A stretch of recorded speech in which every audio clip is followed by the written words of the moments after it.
गोविंद जय जय गोपाल जय जय गोविंद जय जय गोपाल जय जय श्री राधा रमण हरि गोविंद जय जय राधा रमण हरि गोविंद जय गोविंद जय जय गोपाल जय जय गोविंद जय जय गोपाल जय जय श्री राधा रमण हरि गोविंद जय जय राधा रमण हरि गोविंद जय श्री राम जय जय रघुवीर जय जय श्री राम जय जय रघुवीर जय जय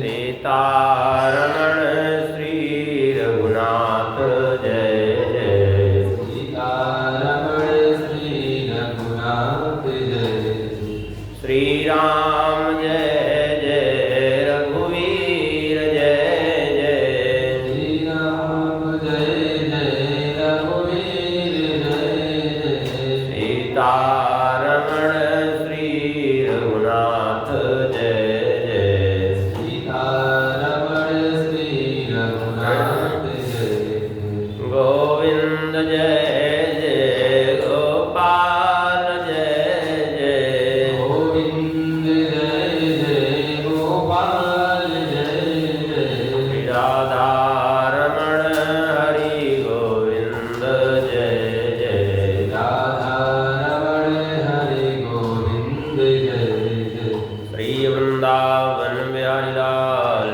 की जय श्री सीताराम चंद्र भगवान की जय श्री सिद्धि सदन बिहारी बिहारणी जो की जय श्री हनुमान जी महाराज की जय श्री गौरी शंकर भगवान की जय श्री बालकृष्ण भगवान की जय परम पावन ग्रंथ श्री भक्तमाल की जय श्री नाभा गोस्वामी जी महाराज की जय श्री प्रियादास जी महाराज की जय श्री सद्गुरुदेव भगवान की जय सब संतन की जय सब भक्तन की जय सब विप्रन की जय गौ माता की जय सत्य सनातन धर्म की जय जय जय श्री सीता जय जय श्री राधे नमः पार्वती पतये हर हर महादेव हरिशरणम परम मंगलमय परात्पर कपिलेश्वर अकारण करुणावरुणालय भक्त वांछा कल्पतरु भगवान की महती कृपा करुणा से श्री भक्तमाल ग्रंथ के माध्यम से हम लोग श्रवण कर रहे हैं श्री बिल्व मंगल जी का चरित्र। कल के प्रसंग में श्री बिल्व मंगल जी का चरित्र हम लोग श्रवण कर रहे थे। इनका आगे चरित्र हम लोग श्रवण करें उसके पूर्व में श्री नाभा गोस्वामी जी का छप्पय स्मरण करते हैं। श्री नाभा गोस्वामी जी कहते हैं श्री कृष्ण कृपा को पर प्रगट बिल्व मंगल मंगल स्वरूप। श्री कृष्ण कृपा को पर प्रगट बिल्व मंगल मंगल स्वरूप। कर्णामृत सुकवित युक्ति अनुच्छिष्ट उचारी। कर्णामृत सुकवित युक्ति अनुच्छिष्ट उचारी। रसिक जनन जीवन हृदय जय हारावली धारी। हरि पकड़ायो हाथ बहुरे तालियो छुटाई।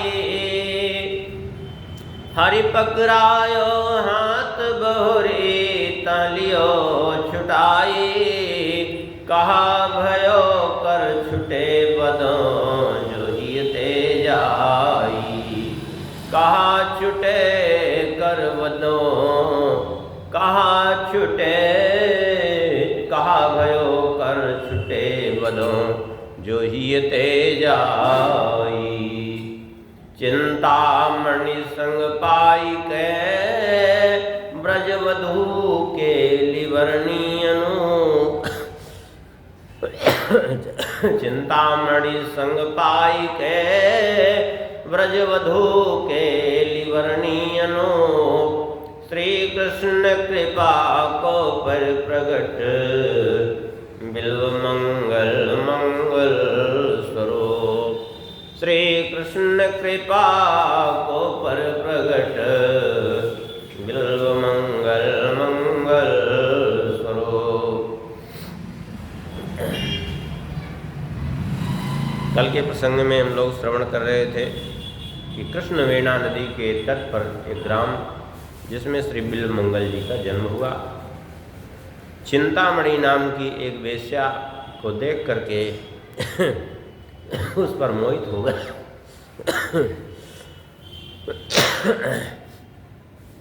घर छोड़ करके पिता का, माता का, पत्नी का, सबका परित्याग करके उसी के साथ रहने लगे। और इतने उसमें आसक्त हो गए, लोक लाज सब छूट गई इनकी। परिणाम ये हुआ इनके पिताजी का देहांत हुआ। पिताजी का श्राद्ध करने के निमित्त से गए भी तो दिन भर बड़ी मुश्किल में रहे। वो भी चिंतामणि के कहने से गए।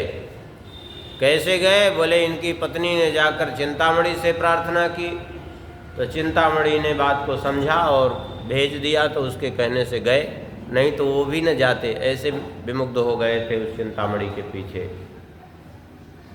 श्राद्ध कर्म करके वहाँ से भागे। फिर से नदी में, कृष्ण वेणा नदी में कूद गए, डूबने लगे। संयोग से इनकी पत्नी का शव बहता हुआ आ रहा था, उसी को पकड़ करके पार हुए। गए तो द्वार बंद था, तो अजगर, वो सर्प लटक रहा था, उसको पकड़ करके छत पे चढ़े। आंगन में नापदान में कूदे। ये देख करके फटकारा है चिंतामणि ने और कहा, इतने तुम मुग्ध हो गए? जितना प्रीति मुझ में लगाई, इतना यदि श्याम में लगाते, श्री कृष्ण में इतना प्रीति लगाते तो तुम्हारा बेड़ा पार हो जाता, तुम भव सागर को पार कर जाते। बात इनको लग गई और फिर वहाँ से चल पड़े वृंदावन की ओर। चलते चलते कुछ समय बाद इनको एक सुंदर आश्रम दिखाई पड़ा। वहाँ सोमगिरी नाम के महात्मा थे। जा कर के उनकी शरण में उनसे दीक्षा लेकर के वहीं भजन करने लगे। यहाँ तक की कल कथा हम लोग श्रवण किए थे। आगे वर्णन करते हैं श्री प्रियादास जी। रहे सो बरस रस सागर मगन भये। रहे सो बरस रस सागर मगन भये। नए नए चोज के श्लोक पढ़ी दीजिए। नए नए चोज के श्लोक पढ़ी दीजिए। चले वृंदावन मन कहें कब देखो जाए। चले वृंदावन मन कहे कब देखो जाए। आए मग मांझ एक ठोर माती भीजिए। आए मग मांझ एक ठोर माती भीजिए। बड़ो बड़ो सोर दृग घोर के न चाहे कहूँ। बड़ो दृग बड़ो बड़ो सोर दृग घोर को न चाहे काहू। सरतिया न्याती देखी आँखें रीझिए। तहाँ सरतिया न्याती देखी आँखें रीझिए। लग लगे वाके पाछे काछे कांच की न सुधे कछु। लगे वाके पाछे काछे कांच की न सुधे कछु। गई घर आछे रहे द्वार तन छीजिए। गई घर आछे रहे द्वार तन छीजिए। श्री प्रियादास जी कहते हैं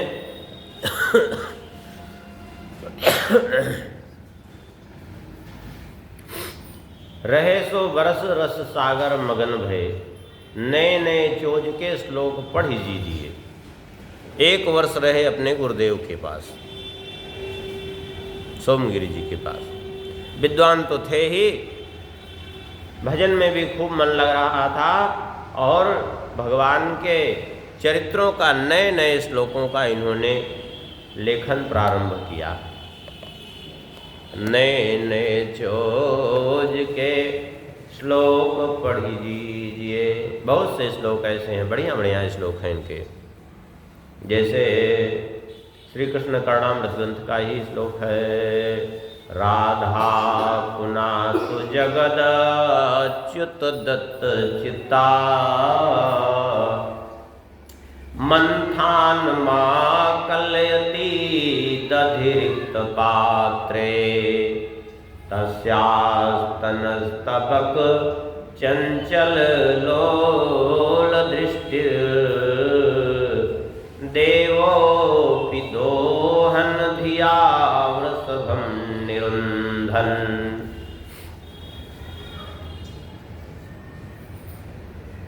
राधा पुनातु जगदच्युत दत्त चित्ता। मंथान मां कलयति दधिरिक्त पात्र। इसका काव्य रूप में भक्त वल्लभा टिप्पणी में अनुवाद किया गया। अच्युत में मन दिए राधिका दधि मंथन को चाली। अच्युत में मन दिए राधिका दधि मंथन को चाली। प्रेम भरी रीति मटुकी में मथत मथनिया डाली। अर्थात भगवान श्री कृष्ण में श्री राधा जी का मन इतना तन्मय था कि उस तन्मयता में उनको स्मरण ही नहीं रहा कि वो मथानी डाल करके खाली मटकी में ही मथनी घुमाने लगी। हाँ, गोदोहन हित गए खिरक वृषभ दुहन तह लागे। भारत अंचल कनक कलश कुछ देख श्याम अनुरागे। गोदोहन हित गए खिरक वृषभ दुहन तह लागे। श्री राधिका जी का मन तो श्री कृष्ण में ऐसा लगा था कि वो खाली मटकी में मथनियाँ घुमा रहे हैं दही मथने के लिए, और जबकि मटकी में कुछ है ही नहीं है। चित्त उनका लगा है श्री कृष्ण में।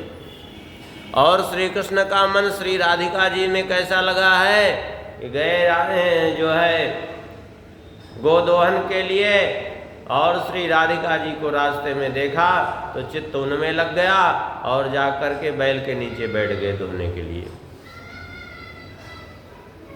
ऐसे ऐसे श्लोकों की इन्होंने बढ़िया रचना की है।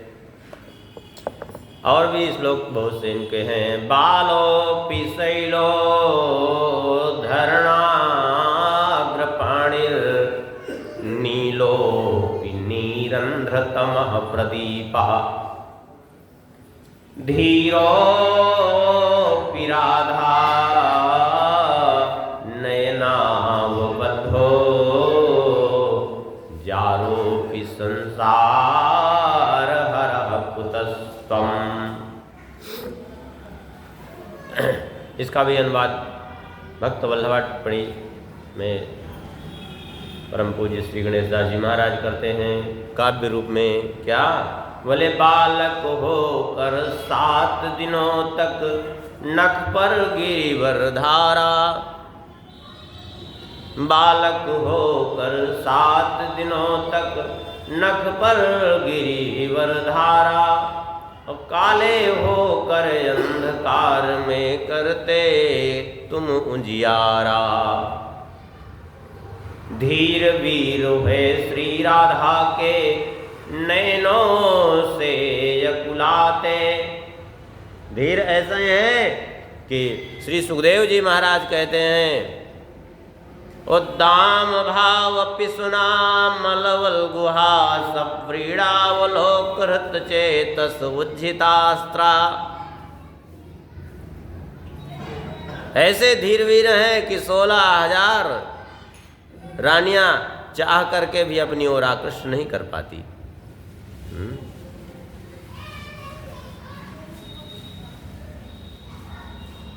लेकिन यहाँ कहते हैं, धीर वीर है श्री राधा के नैनों से यकुलाते। हो संसार हरैया प्यारे फिर भी जार कहाते।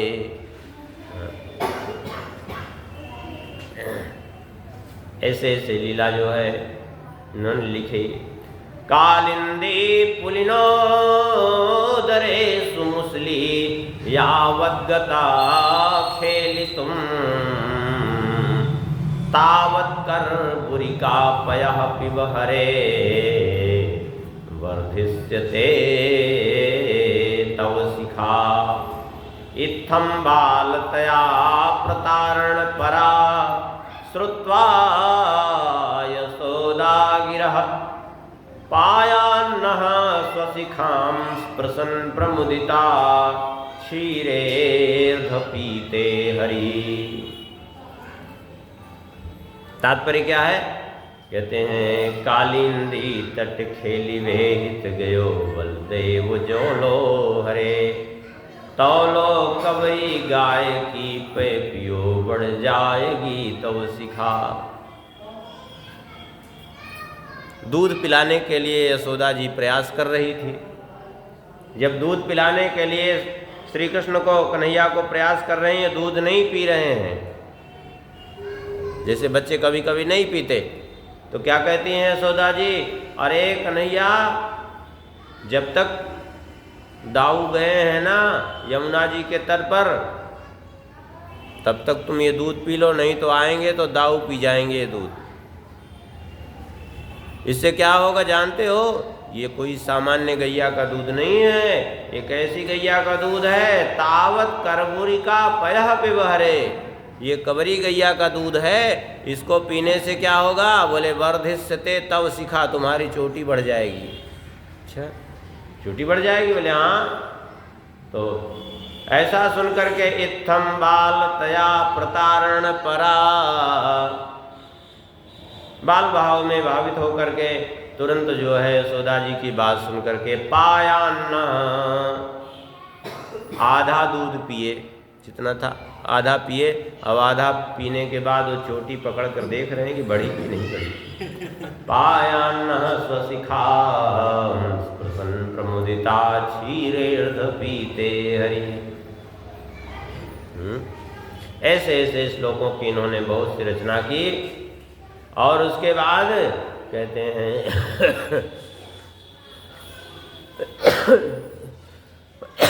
इस प्रकार से 1 वर्ष वहाँ इन्होंने व्यतीत किया। 1 वर्ष व्यतीत करने के बाद अब जो है इनकी इच्छा हुई वृंदावन जाने की। तो चले वृंदावन मन कहे कब देखो श्याम। चले वृंदावन मन काहे कब देखो जाए।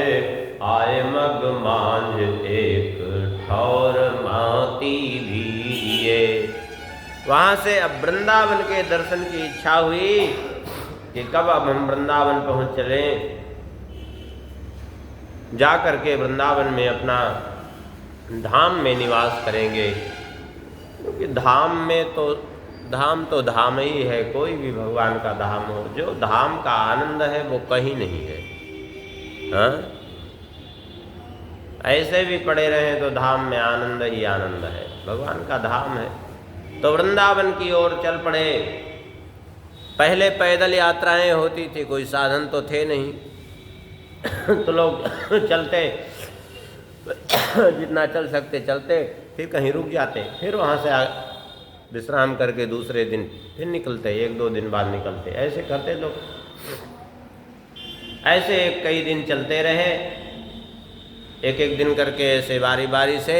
संयोग से एक दिन चलते चलते ये पहुँचे एक ऐसी जगह, बड़ा सुंदर स्थान था वो। कहते हैं आय मग मांझ एक ठौर मति भीजिए। एक सुंदर सरोवर दिखाई पड़ा, बड़ा स्वच्छ जल था, आसपास का वातावरण अत्यंत शांत और सुंदर उपवन, बाग बगीचे देख करके भजन में वहाँ मन लग गया इनका। वहीं रुक करके भजन में तत्पर हो गए। भजन होता कहाँ है? भजन बाजार में नहीं होता, ये बात समझ लीजिए। कहाँ होता है भजन? नदी किनारो गिरि शिखर बाग एकौ सो देश, भागवत जन बिल में तहाँ बाढ़े भजन विशेष। नदी का किनारा हो, कोई पर्वत का शिखर हो, एकांत स्थल हो, तो ऐसी जगह स्वाभाविक भजन में प्रवृत्ति होती है, भजन बनता है। नहीं तो संसार में तो प्रपंच मात्र होता है, बाकी कुछ नहीं होता। वहाँ एकांत देख करके इनका मन लगा, चलो रुक गए वहीं, और वहीं भजन में अपना तृप्त हो गए। कई दिन बीत गया। इनको कहते हैं वहाँ ऐसे अपने में उसमें तत्पर रहते भगवान के भजन में। कौन आ रहा है, कौन जा रहा है, क्या हो रहा है यहाँ, क्या नहीं हो रहा है, कोई मतलब नहीं। बहुत लोग आते जाते उधर दिखाई पड़ते, किसी की ओर देखते भी नहीं थे। अपने काम से काम, भजन में मतलब रखते थे बस। वहाँ आसपास से भोजन पानी की व्यवस्था हो जाती, आराम से भोजन करके मस्ती से भजन करते। परिणाम ये हुआ कि कहते हैं पर्यो दृग सोर पढ़ो बरोड़ो, पर्यो बड़ो सोर दृग और न चाहे कहूँ ताह सरतिया न्याती देखी आँखें रीजिए। अब तो चारों ओर जो है बड़ा लोग चर्चा इनकी करने लगे, अरे बहुत अच्छे महात्मा हैं भाई, बहुत अच्छे महात्मा हैं। किसी की ओर देखते भी नहीं हो तो चुपचाप अपने भजन से मतलब रखते हैं, किसी से मतलब नहीं। प्रशंसा, एक बात समझिए, धाम के बाहर कहीं रहेंगे तो ये संसार के लोग ले डूबेंगे, पक्की बात है। संसार के बाहर इसलिए ये धाम के बाहर महात्माओं को रहना भी नहीं चाहिए, नहीं तो ये संसारी लोग ले डूबते हैं। और वही हुआ यहाँ। खूब झूठे प्रशंसा, अरे बहुत अच्छे महात्मा हैं, क्या बताओ, ऐसे महात्मा हैं कि पूछना क्या है।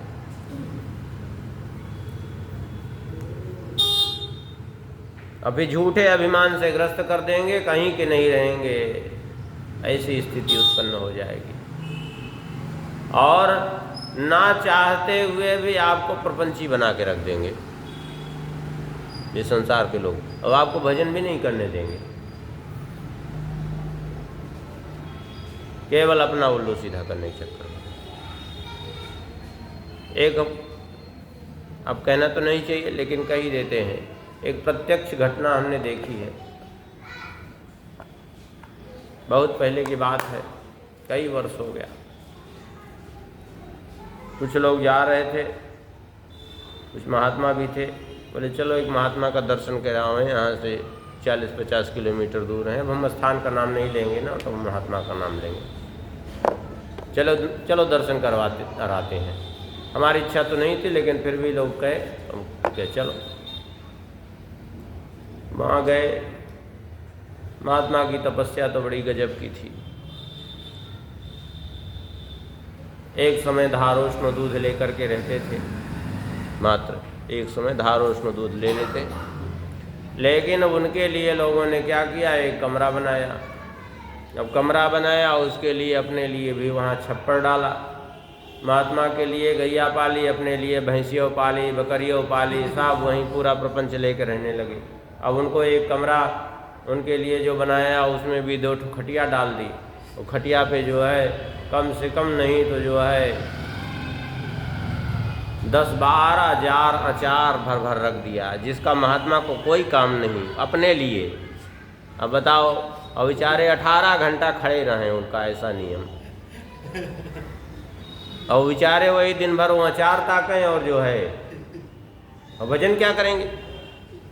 माँ ने ऐसा प्रपंच पाल दिया उनके पीछे कि क्या कहना, हम कहने लायक नहीं था। उनको देख के हमको बड़ा कष्ट हुआ कि बताओ, इतना कठिन साधन कर रहे हैं, लेकिन इनको लोगों ने ऐसा फंसा दिया यहाँ, क्या कहना। ये संसार बड़ा विचित्र है, इसलिए धाम से बाहर कभी नहीं रहना चाहिए महात्माओं को। कहीं जाना हो तो 1, 2, 4 दिन, हफ्ता भर, इससे ज़्यादा, ऐसी स्थिति होती है। यहाँ ये समस्या यही हुई। इन्होंने देखा बढ़िया सरोवर है, पुष्प वाटिका है, चलो भजन करने लायक स्थान अच्छा है, और वहीं भजन में प्रवृत्त हो गए। तो परिणाम क्या हुआ, बोले परिणाम ये हुआ, पर्यो बड़ो शोर दृग को न कहना चाहे का, बड़ा चारों ओर हल्ला होने लगा। अरे बहुत अच्छे महात्मा हैं, किसी की ओर देखते भी नहीं और देखते भी नहीं, ऐसी स्थिति क्या कहना है, ऐसी प्रशंसा होने लगी। और एक बात समझ लीजिए, प्रशंसा जो है अत्यंत घातक है। और हुआ क्या उसका परिणाम, इनको अभिमान आ गया कि हाँ हम बहुत अच्छे महात्मा हैं।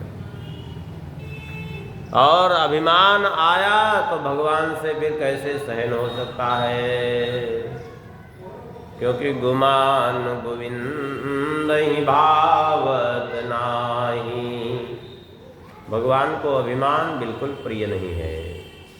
कुछ भी हो, करुणा निधि मन देख विचारी, उर अंकुरे वो गर्भ तरु भारी।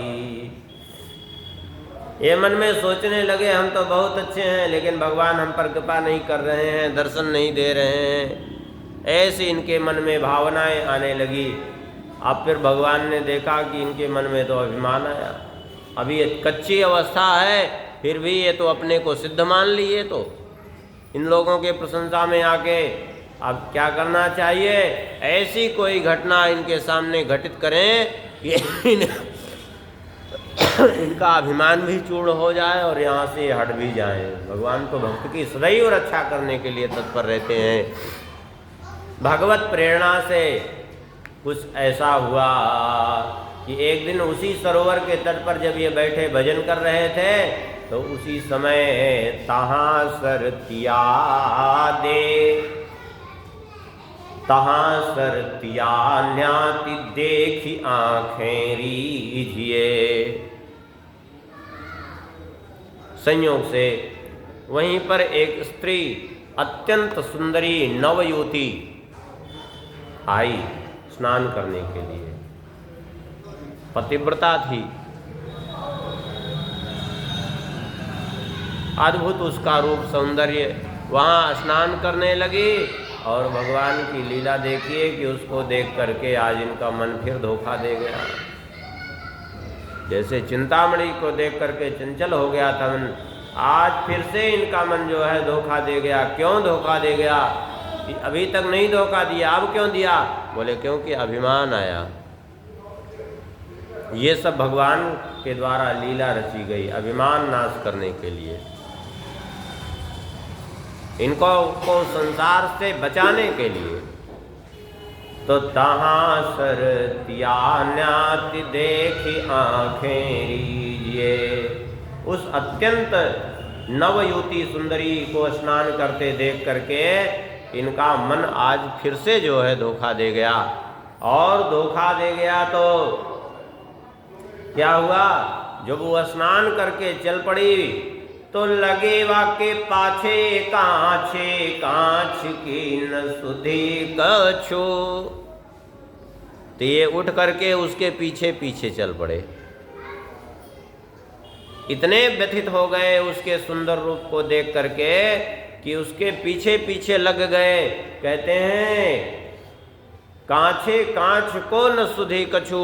अब इनको ये भी भूल गया कि मैं विरक्त हो गया हूँ, मेरे लिए ये जो है अनुचित है।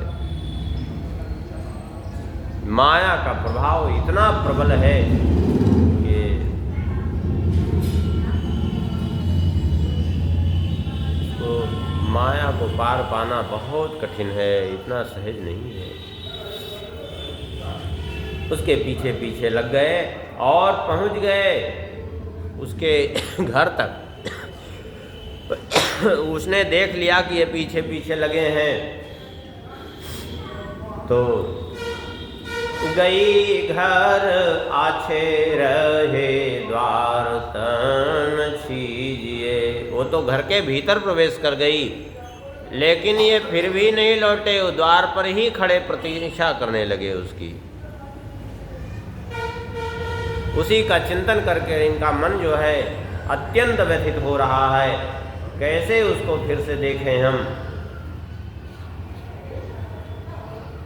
इस प्रकार से इनकी दशा हो गई। इसलिए कभी भी अपने मन पर विश्वास करने लायक नहीं है। ये मन कब जो है धोखा दे जाए कोई भरोसा नहीं है, किसी का कोई भरोसा नहीं।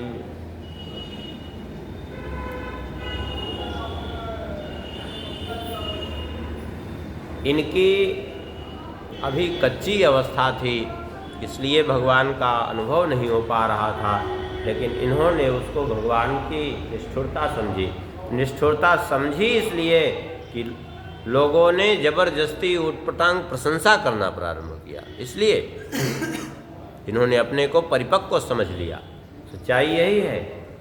अरे भैया, भगवान कैसे इतनी जल्दी दर्शन दे सकते हैं? कोई एक 10-20 रुपया 50 रुपया का घड़ा लेने जाता है तो 4 बार ठोंक बजा के उसको देखता है, कि कहीं फूटा फाटा तो नहीं है। और भगवान अपने आप को समर्पित जिसको करना चाहते हैं, फिर उसको क्यों नहीं वो देखेंगे?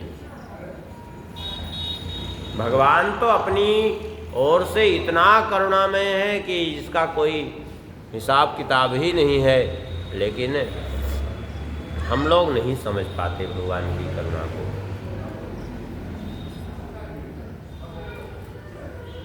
भगवान ने देखा तो भगवान की माया के कारण ये विवश हो गए। क्यों? क्योंकि ये अभ्यास है जन्म जन्मांतर का, ये विषयों का अभ्यास बना हुआ है, इसलिए जबरदस्ती उधर प्रेरित हो जाता है। अभ्यास, अभ्यास की बड़ी विशेषता है।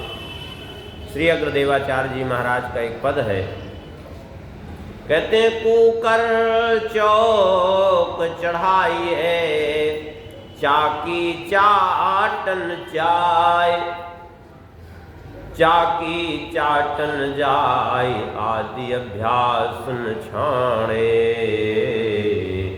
बरजत वेद पुराण विषय पकरत हटिहाणे, बक्ष पयोधर पान कहो ते कौन सिखावे, अनुभव जन्म अनेक अविद्या ही को धावे, अग्रदास को बस कहा परे कूप तन धाय, ऊपर चौक चढ़ाइए चाकी चाटन जाए। किसी कुत्ते को जो है बढ़िया सिंहासन पे बिठा दीजिए तो क्या उसका अभ्यास छूट जाएगा क्या?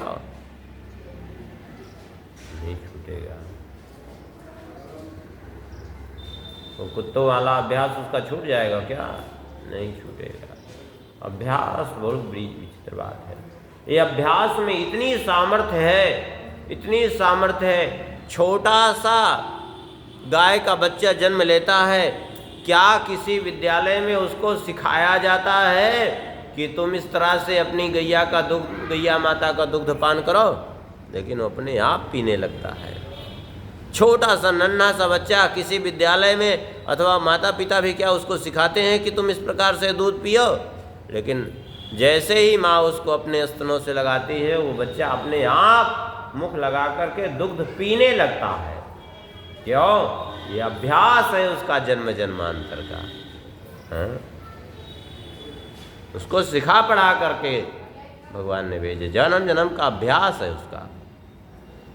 ये अभ्यास बड़ा विचित्र होता है। ये अभ्यास तो इतना विचित्र होता है। एक बार की बात है, एक महात्मा के आश्रम में एक कुतिया रहती थी।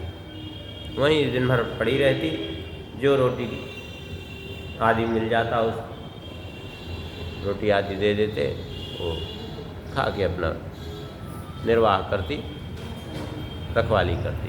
बहुत दिन ऐसे बीता। एक दिन महात्मा को दया आई, सोचा कि कुतिया बेचारी इतने समय से हमारी आश्रम की रखवाली कर रही है, बेचारी, दया करके उसको एक कन्या के रूप में परिणित कर दिया महात्मा ने। कन्या के रूप में, और राजकुमारी जैसी एकदम दिव्य सुंदरी दिखने लगी कुतिया। अभ्यास देखिए कैसी, इसका आगे परिणाम क्या होता। अब जो है हुआ ये कि वो एक दिन शिकार खेलने के लिए गया था उधर एक राजा। उसने देखा उस कन्या को, बढ़िया सुंदर राजकुमारी जैसी दिख रही थी। तो राजा ने जाकर के महात्मा से प्रार्थना की, महाराज ये कन्या कौन है, हमें प्रदान कर दीजिए इसको, हम इसको रानी बना के रखेंगे, अपनी पत्नी बनाएंगे, रानी बन जाएगी। यहाँ क्या करेगी आपके आश्रम में रहकर? महात्मा बोले ले जाओ भाई, सही बात, हम क्या करेंगे इसको, हमारे यहाँ रहने से तो इसका निर्वाह नहीं होगा। राजा ले गया, विवाह कर लिया, रानी बन गई। अच्छा, परिणाम ये हुआ कि रानी तो बन गई, लेकिन सब सुख भोगने लगी, लेकिन स्वभाव नहीं छूटा उसका, स्वभाव नहीं छूटा। रात्रि में क्या करती, उठ करके वो जो दीपक जलता रहता उसका पूरा घी चाट जाती हो जीभ से। हाँ, पूरा घी दीपक का चाट जाती अपनी जीभ से, दीपक बुझ जाता। रोज राजा परेशान कि आखिर में ये दीपक कैसे बुझ जाता है, शाम को घी तो भर के रखते हैं कि पूरा रात भर जलेगा, कैसे घी जाता कहाँ है? एक दिन राजा ने सोचा कि आवाज़ देखना है कि जाता घी कहाँ से, बंद रहता है, हमारी रानी के अलावा कोई रहता नहीं, तो अंदर आता कौन है घी चाटने के लिए? देखा, रात्रि में राजा झूठे सोने का नाटक कर रहे थे, तब तक रानी उठी, दीपक की बत्ती उठा के अलग किया और वो चाटने लगी। राजा ने देखा ये तो बड़ी विचित्र बात है, ये इसको कैसी बेकार आदत पड़ गई है। और राजा गए महात्मा से पूछे कि आखिर ऐसी आदत उसकी कैसे पड़ गई। महात्मा ने सारी बात बताई कि वो पहले कुतिया थी, वो कुतिया के अभ्यास बस वो कर रही है, भले अब आपकी रानी बन गई है, लेकिन वो स्वभाव उसका है ना, ये स्वभाव बड़ा विचित्र होता है। कोई ये ना सोचे कि हमारे अंदर विषय नहीं है,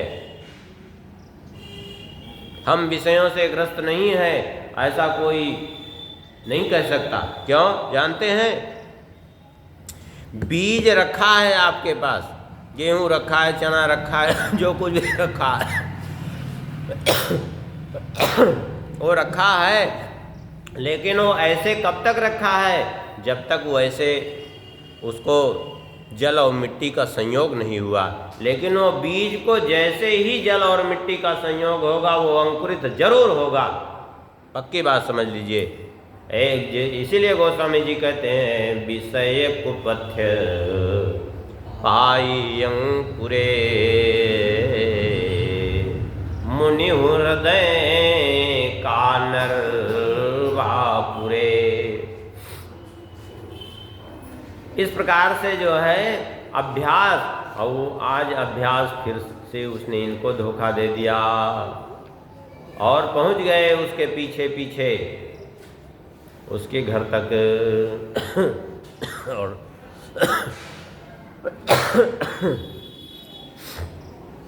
चूंकि इनको अभिमान जागृत हुआ था, इसलिए भगवान ने इनके अभिमान के नाश का ये उपाय कर दिया था। अभिमान ही नारद जी को भी जागृत हुआ था, नहीं तो बताइए।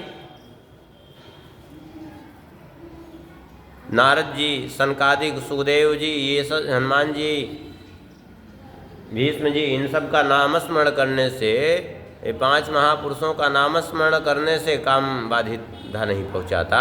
और इनको कैसे बाधा पहुंचाएगा? वो भगवान की इच्छा से। जैसे भगवान की इच्छा जब हो गई, उनको अभिमान हुआ तो भगवान की इच्छा हो गई। तो जिन नारद जी को बड़े बड़े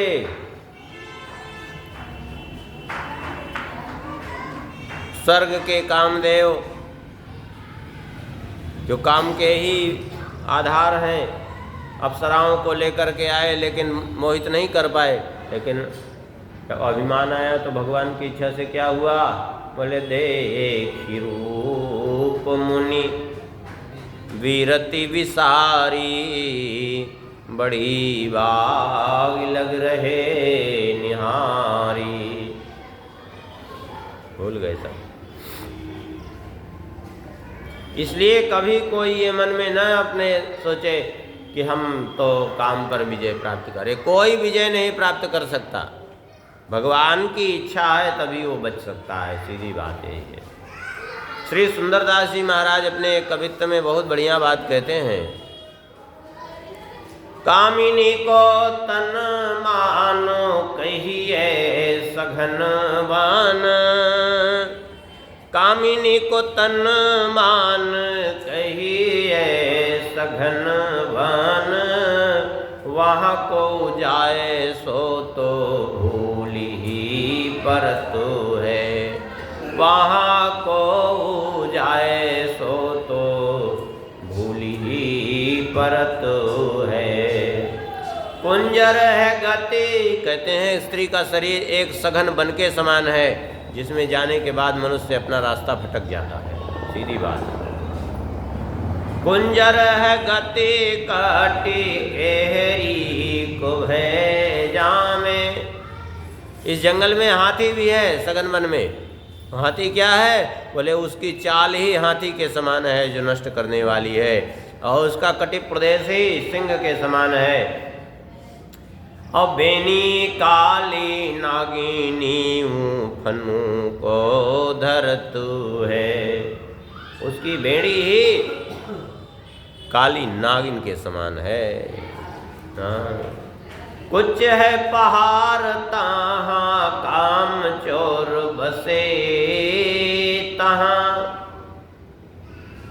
उसके स्तन ही उस पहाड़ के समान है जहाँ काम रूपी चोर निवास करता है।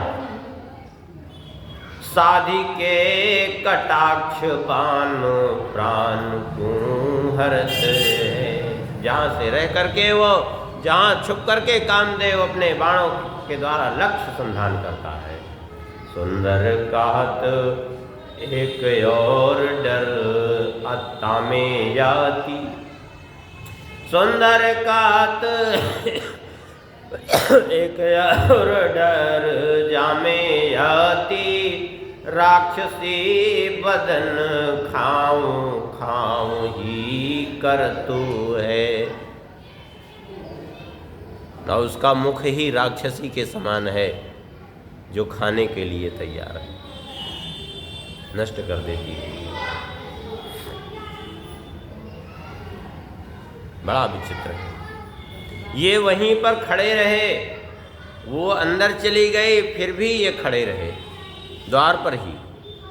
परिणाम क्या हुआ? कहते हैं आयो वाकुपति द्वार, देखें भागवत ठाढ़े।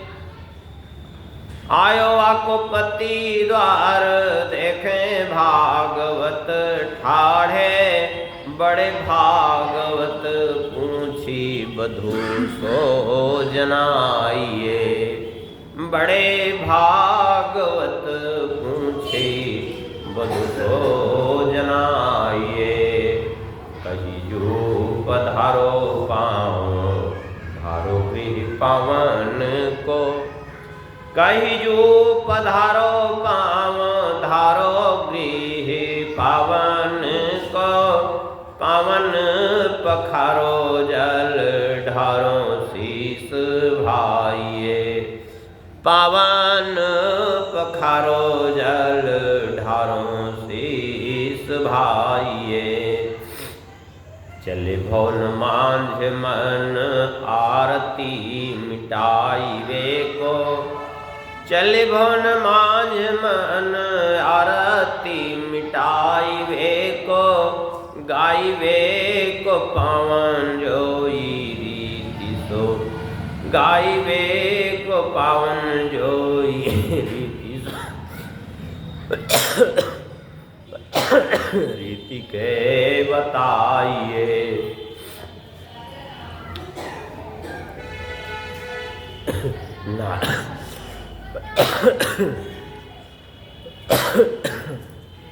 नारी सो कहो है तू श्रृंगार करी सेवा कीजे।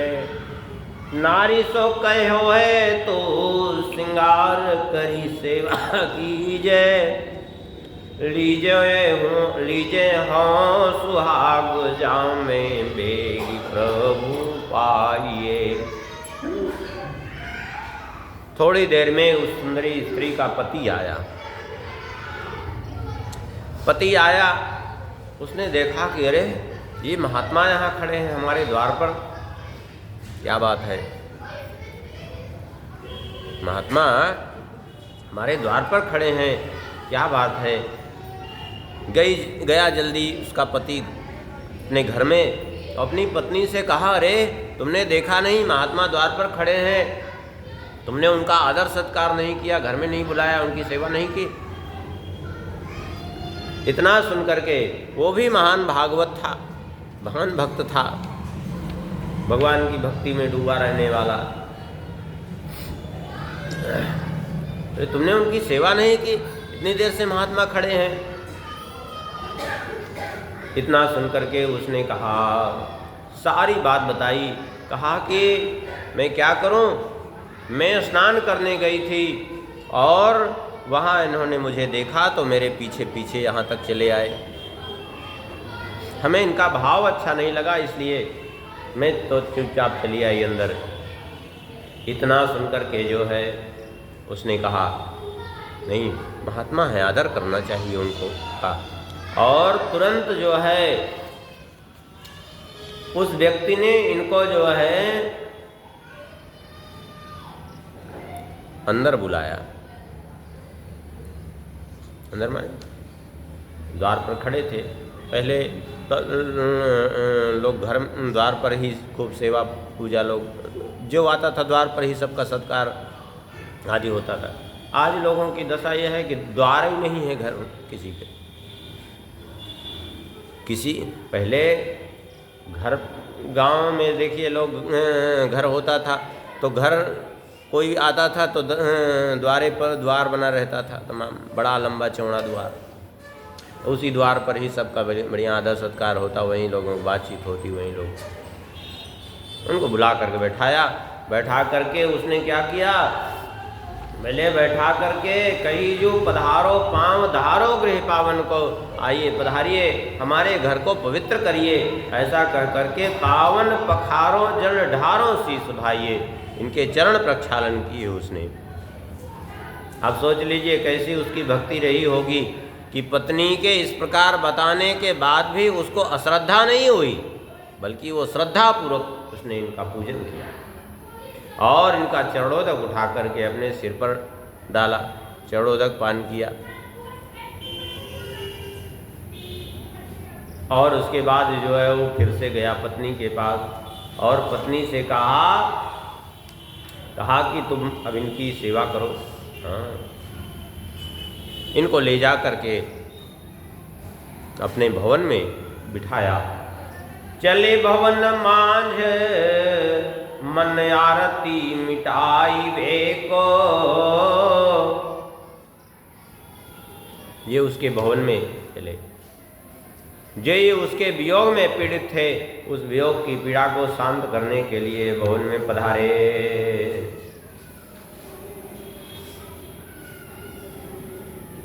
इनको बैठा करके भवन में, उसके बाद जो है क्या किया, वो गया पत्नी के पास। अब पत्नी से उसने कहा अब तुम इनकी सेवा करो। नारी ते कहो है तू सिंगार करी सेवा कीजे। लीजे हो सुहाग जामे बेगी प्रभु पाइए। जाकर के जैसे वो चाहते हैं उनकी सेवा करो, जिससे हमारा सौभाग्य जो है उदय हो जाए, हमें भगवान की प्राप्ति हो सके।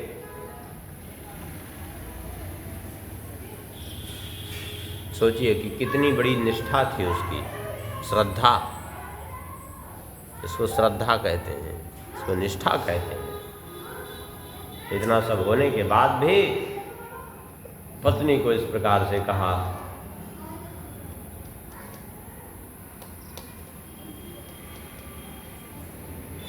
आप कहेंगे ऐसा क्यों कहा? देखिए, एक बात समझने की है।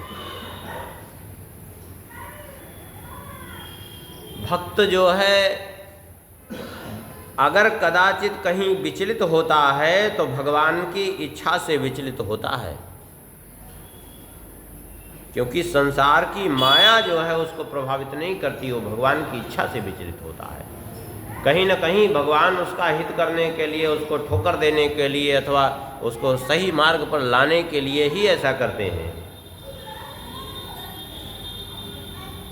भगवान ने आदि पुराण में कहा है इस जगह, विपर्याचारकारी चा मद्भक्ता सर्वदा शुचिः तद्दोषं दर्शनं प्रोचुस्ते वैन्द्रे गामिनः। भगवान कहते हैं कि कदाचित मेरे भक्त का कोई अनुचित आचरण दिखाई पड़ रहा है, तब भी वो पवित्र है, क्योंकि उसके द्वारा अनुचित आचरण बनता नहीं है। और ऐसी स्थिति में जो उसका दोष देखते हैं, उसके अनुचित आचरणों को की निंदा करने लगते हैं, वो नरकगामी हो जाते हैं। श्री प्रियादास जी ने अपने एक कवित्व में बहुत बढ़िया बात कही है। श्री प्रियादास जी कहते हैं, संत है अनंत गुण अंत कौन पावे जाको। संत है अनंत गुण अंत कौन पावे जाको। जाने रतिवंत को पूरीजे पहिचानिके। जाने रतिवंत को पूरीजे पहिचानिके।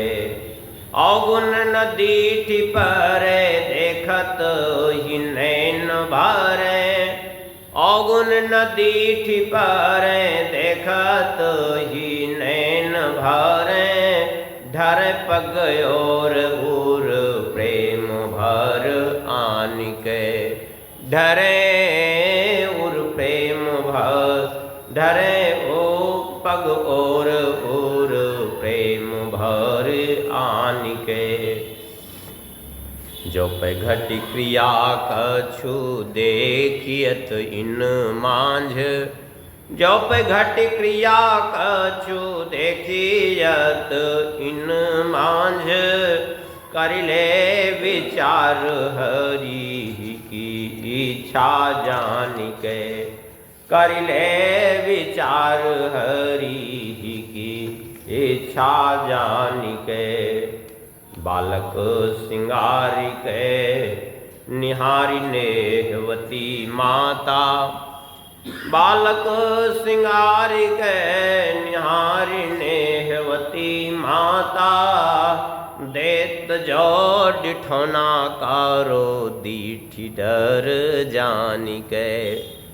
देत जो डिठौना कारो दीठी डर जानी के। श्री प्रियादास जी कहते हैं जो संत हैं भक्त हैं वो तो अनंत गुण संपन्न होते हैं, उनके गुणों का कौन अंत पा सकता है। उनको तो कोई जाने रतिवंत, कोई भगवत प्रेमी ही समझ सकता है, सब नहीं समझ सकते। जो संसार में प्रेम करने वाले हैं वो उनकी स्थिति को क्या समझेंगे, नहीं समझ सकते हैं।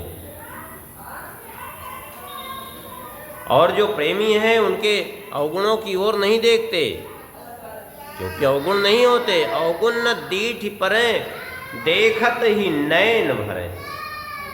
देखते ही उनके नेत्र भराते हैं, हर्ष से खिल उठते हैं और उनकी ओर आगे बढ़ करके उनका स्वागत करते हैं। कहते हैं अगर मान लिया कोई उनकी ऐसी अनुचित क्रिया दिख रही है तो कहते हैं जौपै घट क्रिया कछु देखिए तो इन मांझ करिए विचार हर ही की इच्छा जानी के। तो समझ लो ये क्रिया जो है भगवत इच्छा से हो रही है। कैसे? बहुत बढ़िया उदाहरण दिया श्री प्रियादास जी ने। बालक सिंगारी के निहारी नेहवती माता।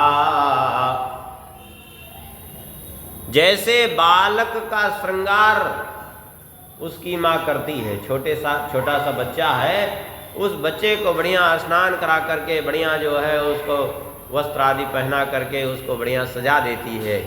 लेकिन फिर माँ क्या करती है? बोले बच्चे को सजा देती है, बच्चा खूब सुंदर लगने लगता है, लेकिन फिर क्या करती है? बोले देत जो डिठौना कारो दीठ डर जानी के। लेकिन एक मोटा सा डिठौना भी लगा देती है, काला काला काजल का।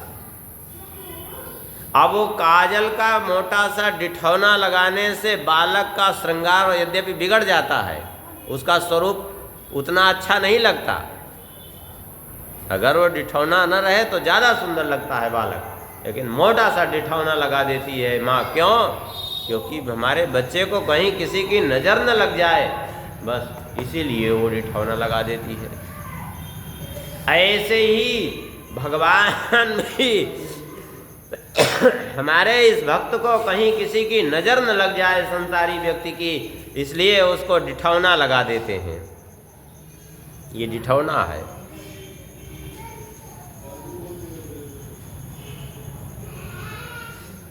जो दोष दिखाई पड़ता है वो डिठौना है भगवान की इच्छा से। तो जैसे बालक के कहीं काला मोटा सा काला वो लगा दिया, तो क्या उसके नीचे काला होता है क्या? अरे उसके नीचे वैसा ही है जैसे सब जगह है, जैसे यहाँ है वैसे यहाँ है। लेकिन फिर भी माँ लगाती है। क्यों? उस बच्चे को नज़र न लगने पावे, इसलिए डर के मारे लगा देती है कि हमारे बच्चे को नज़र न लगे। ऐसे ही भगवान भी भक्त के अंदर दोष ना होते हुए भी प्रकट इसलिए कर देते हैं कि इसको कहीं संसार की नज़र न लगने पावे, ये माया रूपी बकरी जो है इसको न नष्ट करने पावे, और ये जो है अभिमान से ग्रस्त न होने पावे। नहीं तो ये अभिमान रूपी हाथी नष्ट कर देगा, माया रूपी बकरी चढ़ जाएगी इसकी भक्ति रूपी पौधे को। इसलिए तुम जाओ इनकी सेवा करो। वो एक पतिव्रता स्त्री थी, पति की आज्ञा पालन करना उसका धर्म। उसने पति की आज्ञा मानी, ठीक है जैसी आपकी इच्छा, जा रही हूँ सेवा करूँगी जैसे वो कहेंगे। तो चलिए श्रृंगार करी, चलिए श्रृंगार करी थार में प्रसाद लई के, ऊंची चित्र सारी जहाँ बैठे अनुरागी हैं, ऊंची चित्र सारी जहाँ बैठे अनुरागी हैं। जनक मनक जाई जोरी कर ठाड़ी भाई, झनक मनक जाई जोरी कर ठाड़ी रही, गही मति देखिनु गही रही, गही मति देखी नून वृत्ति भागी है। रही गही मति देखी नून वृत्ति भागी है।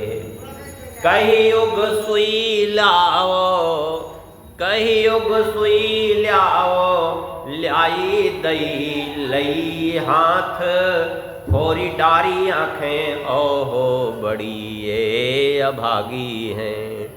फोरी डारी आँखें ओहो बड़ी ये अभागी हैं। गई पति पास श्वास भरत न बोलियावे, गई पति पास श्वास भरत न बोलियावे, बोली दुख पाए आए पाए परे रागी हैं। बोली दुख पाए आए पाए परे रागी हैं। पति पति की आज्ञा मान करके श्रृंगार करके विधिवत बढ़िया सुसज्जित होकर के 16 श्रृंगार करके और थाल में प्रसाद लेकर के पहुंची इनके पास, जहाँ ऊंची चित्रसारी जहाँ बैठे अनुरागी हैं उस सुंदर कक्ष में जहाँ ये बैठे हुए थे।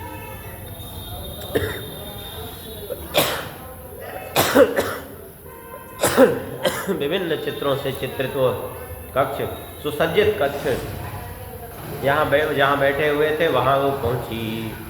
और पहुँचे कैसे? बोले रनक झनक मनक जाए जोरी कर ठाड़ी भई। चलते हुए उसके नूपुरों से, उसके आभूषणों से ध्वनि प्रकट हो रही थी। हाथ में थाल लिए हुए जा कर के पहुँची। इनके सामने भगवान का वो दिव्य प्रसाद रख दिया कि आप इसको ग्रहण करें, और हाथ जोड़ करके खड़ी हो गई वो। जब खड़ी हो गई तो कहते हैं अब इनको देख करके रही गही मति देख नून वृत्ति भागी है। अब इनको अपने आप पर पश्चाताप होने लगा। हाय हाय, कितनी बड़े दुख की बात है। मैं विरक्त हो गया घर द्वार छोड़ करके। अब आज फिर से मैं इसके रूप को देख करके मोहित होकर के यहाँ चला आया। अरे हमसे तो अच्छे ये हैं कि हमारे इतना करने के बाद भी, जानते हुए भी हमें दोष न देख करके हमारी सेवा कर रहे हैं। जो इनकी वृत्ति दूषित हो गई थी, वह सारी वृत्ति का दोष एक क्षण में दूर हो गया, क्योंकि भगवान की इच्छा से हुआ था वो, इनको शिक्षा दिलाने के लिए। वो वृत्ति इनकी भाग गई और इन्होंने कहा कही युग सुई लाओ। इन्होंने कहा तुम 2 सुई लेकर के आओ हमारे पास। कही युग सुई लाओ। उसे क्या पता कि ये सुई क्यों मांग रहे हैं। एक नहीं मांगा, 2 मांगा। क्यों? क्योंकि एक आंख मान लिया फोड़ेंगे तो दूसरी फोड़ने में हो सकता है कोई पकड़ ले, फिर हो सकता है कि ये शरीर है, चोट लग जाने के बाद दूसरे में फोड़ने की इच्छा न हो, नहीं तो न जो है उसमें विकल हो जाए, ना फोड़ पाऊँ। इसलिए 2 सुई इकट्ठे मंगाई। बोले कही युग सुई लाओ, लाई दई लई हाथ। उसने ला करके 2 सुई इनको हाथ में प्रदान की। हाथ में सुई ली और सुई लेकर के वो तो समझ ही नहीं पाई ये क्या करना चाहते हैं। तब तक इन्होंने क्या किया, वो सुई से डारी आँख, फोरी डारी आँखें ओहो बड़ी ये अभागी है। अपनी दोनों आँखें इन्होंने फोड़ ली। इस चरित्र को बहुत लोग सूरदास जी से जोड़ देते हैं। सूरदास जी जन्मांध थे। सूरदास जी के जीवन में ऐसी घटना नहीं हुई थी। बहुत लोग पता नहीं कहाँ से जोड़ देते हैं न जानने के कारण। ये घटना श्री बिल्व मंगल जी के जीवन की है, सूरदास जी के जीवन की नहीं है। बिल्व मंगल जी का जीवन कृष्णवेणा नदी के तट पर हुआ था और सूरदास ये दक्षिण भारत में, और इन सूरदास जी का जन्म उत्तर प्रदेश में ही हुआ था, रुनकता नाम के गांव में। दोनों के चरित्र में बहुत अंतर है। सूरदास जी अलग हैं और ये अलग हैं।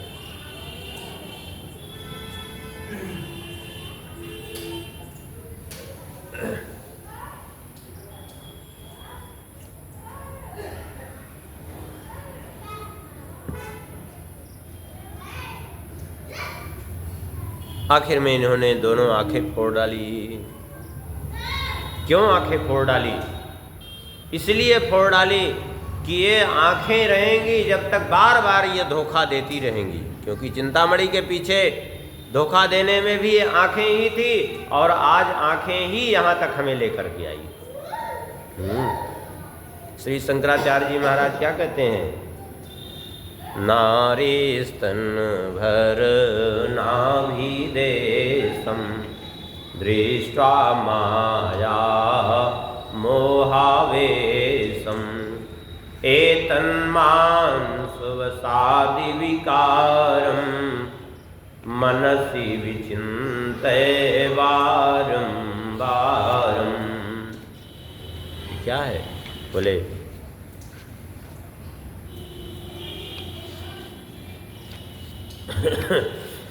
स्त्री का शरीर जो है देख करके मोह को जीव प्राप्त होता है। इसलिए इन्होंने अब भविष्य में कभी ऐसा न होगा, न हो।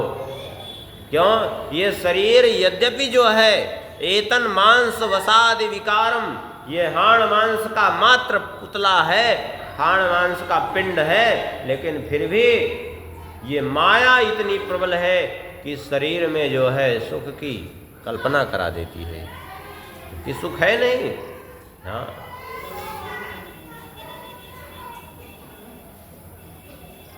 इसलिए फिर भविष्य में ऐसी ना हो, बात ना हो, इसलिए जो है इन्होंने अपनी आंखें फोड़ डाली।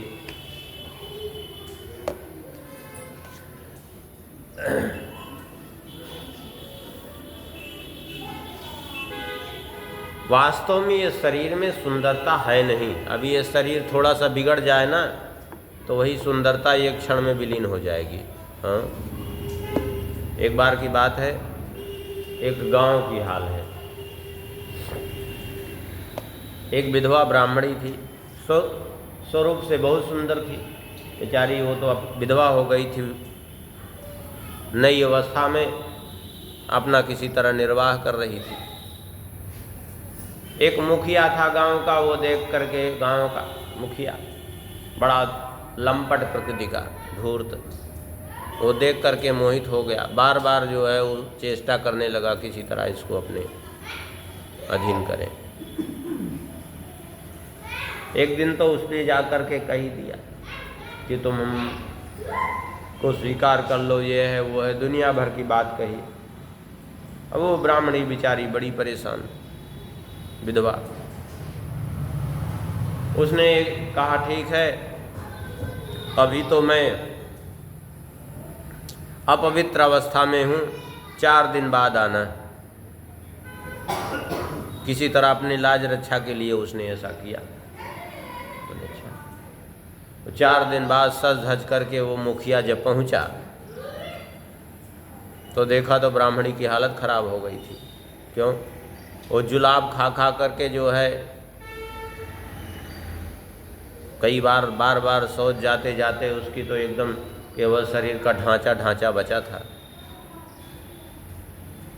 वो जुलाब खा लेती और जो मल होता उसको एक नांद बना के रखा था, उसी में जाके मल त्याग करती। गया वो मुखिया, उसने देखा, कहा ये तुमको, तुम्हारी क्या दशा हो गई, तुम्हारा रूप कहाँ गया? बोले रूप हमारा वो नांद में रखा है, जाके देखो। बोले नांद में तुम्हारा रूप कैसे रखा है?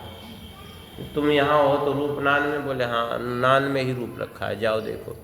अब गया तो वहाँ खोलते ही उसको तो देख के नाक फटने लगी उसकी, दुर्गंध के मारे। 4 दिन से भरा था। बोले ये क्या है? बोले यही तो है जिसके ऊपर तुम मोहित हुए थे। ये शरीर में है ही क्या? ये मल मूत्र हाड़ मांस ही तो है, और क्या है?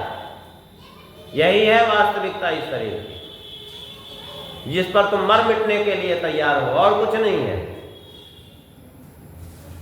भाग गया वो वहां से। इसलिए इन्होंने जो है अपनी आंखें फोड़ डाली कि फिर से हम न फंसें। देखिए, इसलिए क्योंकि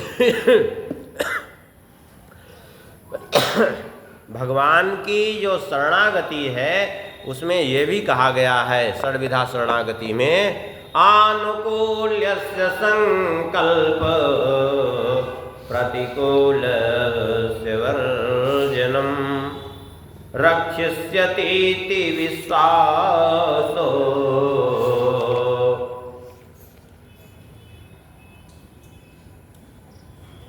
गोप्तृत्व वर्णम तथा।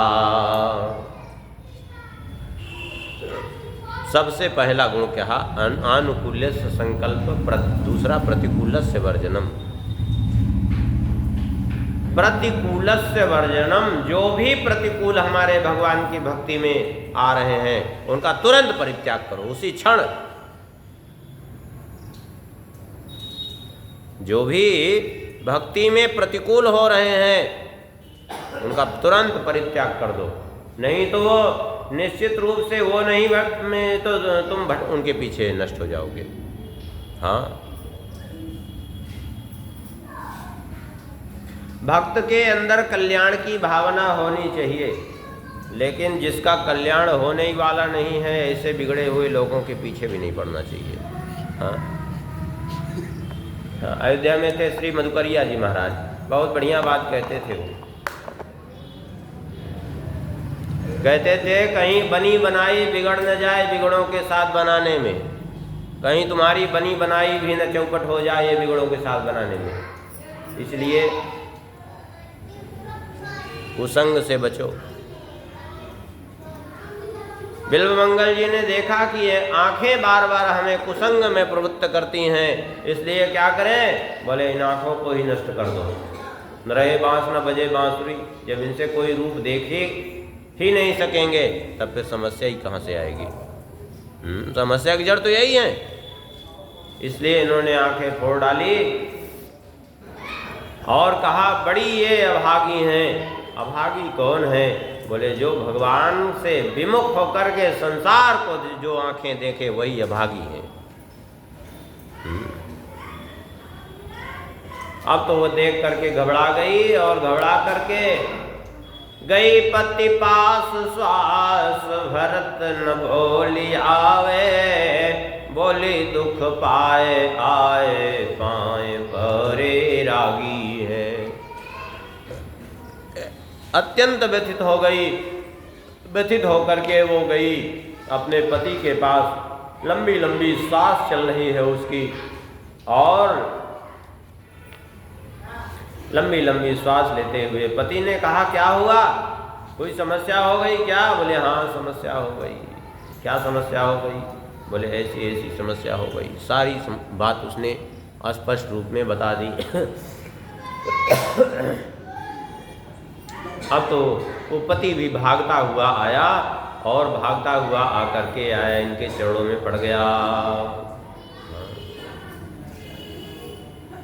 और कहा कियो अपराध हम साधु को दुखायो ओहो, कियो अपराध हम साधु को दुखायो ओहो, बड़े तुम साधु हम नाम साधु धर्यो है, बड़े तुम साधु हम नाम साधु धर्यो है।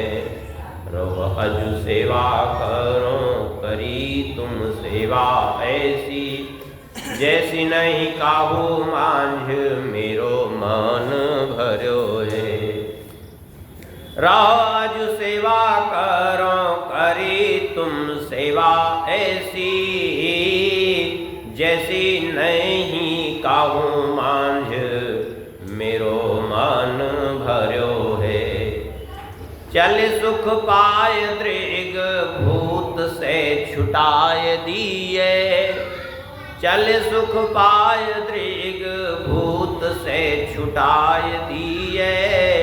यही की आखिन सो भवे काम पर्यो है, यही की आखिन सो भवे काम पर्यो है।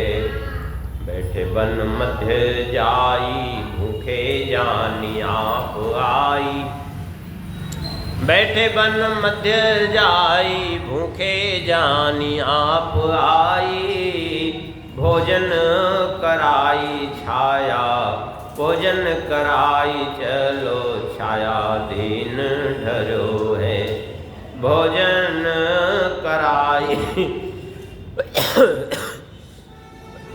चलो छाया दीन ढरो है।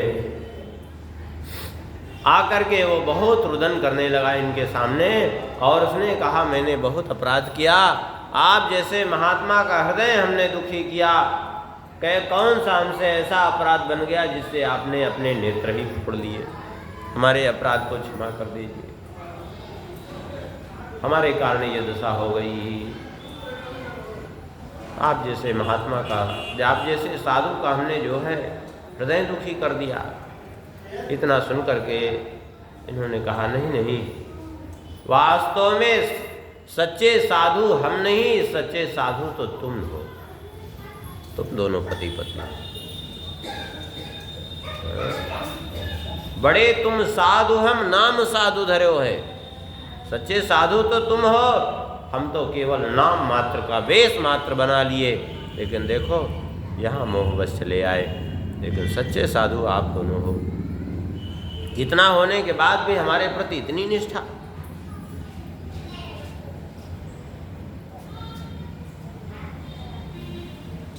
साधु कौन है? साधु केवल वेश बनाने से मतलब नहीं है, केवल वेश को नहीं कहते।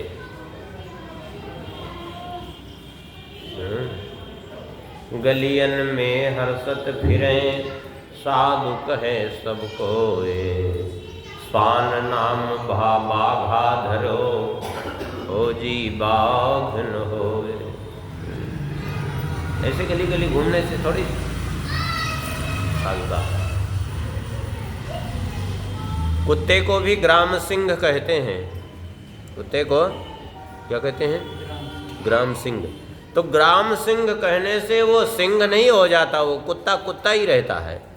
हाँ, स्वर्ण की जंजीर पहने स्वान फिर भी स्वान है, गोधूल दूषित हो सदा पाती सदा सम्मान है, अथवा गधूल दूषित हो सदा पाता सदा सम्मान है। स्वान स्वान ही रहेगा, हाथी हाथी ही रहेगा।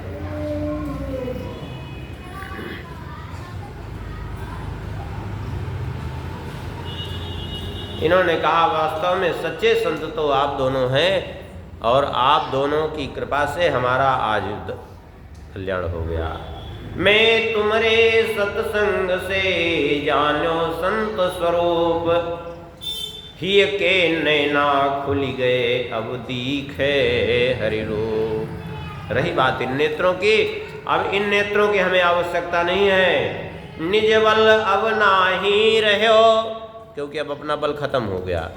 रहो श्याम सहारा मोर, कृपा करी मुख पतित पर, कृपा करी मुझ पतित पर, मैं कृतज्ञ अति तोर। इसलिए आप सच्चे संत हैं। उन दोनों ने प्रार्थना की कि आप यहीं रुकें, हम आपकी सेवा करेंगे। अब आप कहाँ जाएंगे? आपके नेत्र भी फूट गए हैं, आपकी औषधि करा दें, उसके बाद यहीं सेवा करेंगे। इन्होंने कहा, जब उन्होंने कहा रहो अर्जू सेवा करो, अब यहीं रुकिए, सेवा करें। तो इन्होंने क्या कहा, करी तुम सेवा ऐसी, तुमने तो ऐसी सेवा आज हमारी कर दी कि जैसी नाही काहूँ मांझ मेरो मान भरो है। जैसी सेवा कोई कर ही नहीं सकता, आज तुमने मेरी ऐसी सेवा कर दी है, ऐसी सेवा कर दी जैसी कोई नहीं कर सकता। अर्थात इतना सब होने के बाद भी तुम मुझ पर जो है श्रद्धा रखते रहे, और आज तुम्हारे यहाँ आने से मुझको वास्तव में साधु स्वरूप का ज्ञान हो गया, और इस संसार के माया जाल से अब मैं मुक्त हो जाऊंगा सहज में। क्यों? नेत्र से दिखेगा ही नहीं तो रूप अपनी ओर आकृष्ट कैसे करेगा?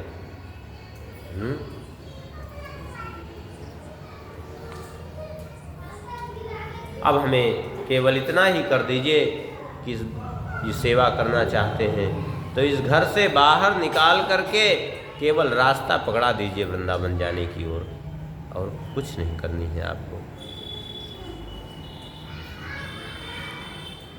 बहुत दोनों ने आग्रह किया लेकिन नहीं माने, चल पड़े वहाँ से। कैसे जा रहे हैं? श्री प्रियादास जी कहते हैं, चले सुख पाए दृग भूत ते छुटाई दिए, हिये ही किया खीन सो अब काम पर्यो है। ये चल पड़े। कैसे चल रहे हैं? बोले दृग भूत ते छुटाई दिए। बड़े हर्षपूर्वक, भले ही नेत्र फूट गए हैं लेकिन प्रसन्नता पूर्वक जा रहे हैं। क्यों? नेत्र फूट गए तो फूट गए, लेकिन नेत्र रूपी भूतों से आज छुट्टी मिली है हमें। दृग भूत ते छुटाई दिए। क्यों भूत क्यों कहा? जैसे किसी को भूत पकड़ता है तो वो भूत के अधीन होकर के काम करता है, वो स्वयं होश खो बैठता है। ऐसे ही ये नेत्र भूत इसलिए हैं क्योंकि इन नेत्रों से विवश कर दिया हमें यहाँ आने के लिए, रूप के प्रति भागने के लिए, इसलिए भूत की तरह हैं। जगन्नाथपुरी के राजा हुए, देख उनसे अपराध बन गया था। पुजारी जी उनके पास प्रसाद लेकर के गए राजा के पास कि महाराज जगन्नाथ भगवान का प्रसाद ले लीजिए। इतना देख करके उन्होंने, वो चौसर खेल रहे थे, तो बायां हाथ बढ़ा दिया। जब बायां हाथ बढ़ा दिया तो पुजारी जी ने उनको प्रसाद नहीं दिया। बोले तुम राजा हो चाहे कुछ भी हो, भगवान के सामने तुम्हारा कोई अस्तित्व नहीं है, नहीं दिया प्रसाद। बाएं हाथ में भगवान का प्रसाद लोगे? वापस चले गए। भगवान का अपमान बिल्कुल सहन नहीं कर सकते। आजकल क्या दशा है? समस्या इसीलिए खड़ी है कि थोड़े से पैसे वालों को देख करके ले जाके पैंट बूशर्ट पहने खड़े खड़े लघुशंका कर रहे हैं, वही हाथ से जूता उतार के आ रहे हैं, ले जाएंगे मंदिर में, घुसे रहेंगे। ले आओ भगवान को अपने हाथ से छुओ, प्रणाम करो, चाहो। क्या तमाशा है ये? इसीलिए सारी समस्या की जड़ है भगवान का अपमान नहीं। प्रसाद उन्होंने बाएं हाथ आगे बढ़ा दिया तो नहीं दिया प्रसाद। जैसे याज्ञवल्क्य जी के जीवन की घटना है। याज्ञवल्क्य जी को इनके गुरु जी ने भेजा एक जगह, बोले राजा के यहाँ जाओ, जो है पुण्यावाचन करवाया। वो यद्यपि ये जाते कहीं नहीं थे लेकिन कोई विद्यार्थी नहीं था तो इनको भेज दिए। गए, राजा चौपड़ खेल रहा था, गए, वो जो है उसको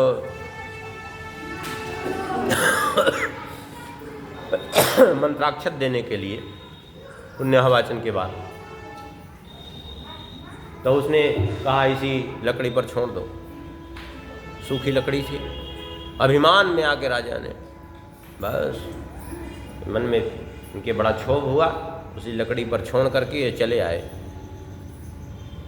अब जो लकड़ी पे छोड़ के चले आए तो वो जो है हरी भरी हो गई लकड़ी, वो पेड़ बन गया एकदम हरा।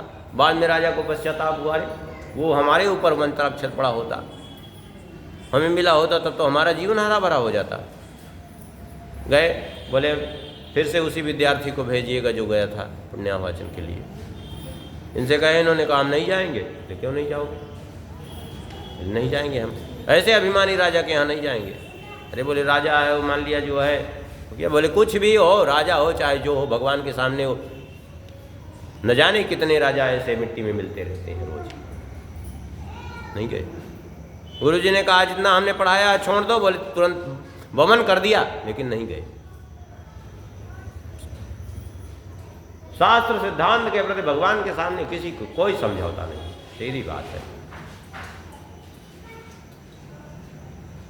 जो शास्त्र का अपमान कर रहा है, जो भगवान का अपमान कर रहा है, क्या नहीं, कोई भी हो, नवाब हो अपनी जगह, क्या लेना देना है उससे हमसे।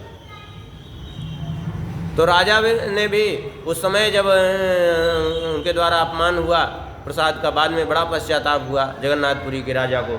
उन्होंने अपने हाथ को भूत कहा और मंत्री से कहा कि एक भूत हमें डराता है, हाथ डाल करके, और फिर बाद में अपना हाथ कटवा दिया। वो बड़ी लंबी कथा है उनकी। तो जो भगवत विमुख है वही भूत है, सीधी बात है। इसलिए कहा दृग भूत ते छुटाई दियो, उस नेत्र रूपी भूतों से छुट्टी पा करके, फुर्सत पा करके वहां से चले और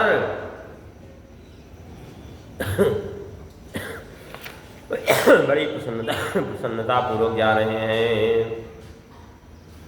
कहते हैं हिये ही की आँखीन सब काम पर्यो है। क्यों? क्योंकि अब बाहर के इन नेत्रों से हमारा कोई काम नहीं है, अब हृदय के नेत्रों से काम है। भगवान का दर्शन पाने के लिए बाहर के नेत्रों की आवश्यकता ही नहीं होती, हृदय के नेत्रों की आवश्यकता होती है। सही बात यही है। चलते चलते काफ़ी समय हो गया, कई कोस चलने के बाद जाके वन में बैठ गए एक जगह। बैठे वन मध्य जाई, भूखे जानी आप आई। जा करके वन में बैठे थे, इनको भूखा प्यासा जान करके स्वयं भगवान ही आए इनके लिए भोजन लेकर के। आकर के भगवान ने इनको भोजन कराया, क्योंकि भगवान भक्त का सदैव ध्यान रखते हैं, ये उनका नियम है।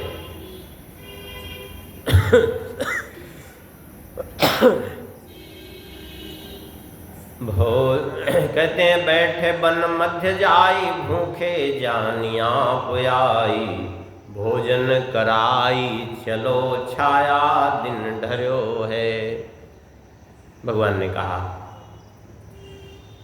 भगवान आए एक माने ग्वाल के वेश में, भोजन कराया और भोजन करा करके भगवान ने कहा वैसा है कि अब आप चलो हम आपको छाया में बैठा दें, संध्या वेला हो रही है, आप यहीं पेड़ के नीचे सो जाना। इस प्रकार से जो है अर्थात चल करके छाया में आराम कीजिए। अब रात्रि में तो कहीं जाएंगे नहीं, इसलिए अब यहीं विश्राम करिए। इस प्रकार से भगवान ने कहा।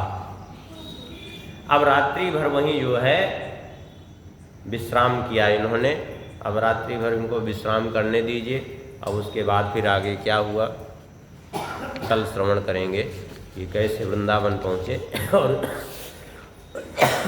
आगे क्या क्या घटनाएं इनके साथ हुई। या बोल सिया बोल, सिया सिया बोल, श्री राम राघव ऋषिकेश बोल।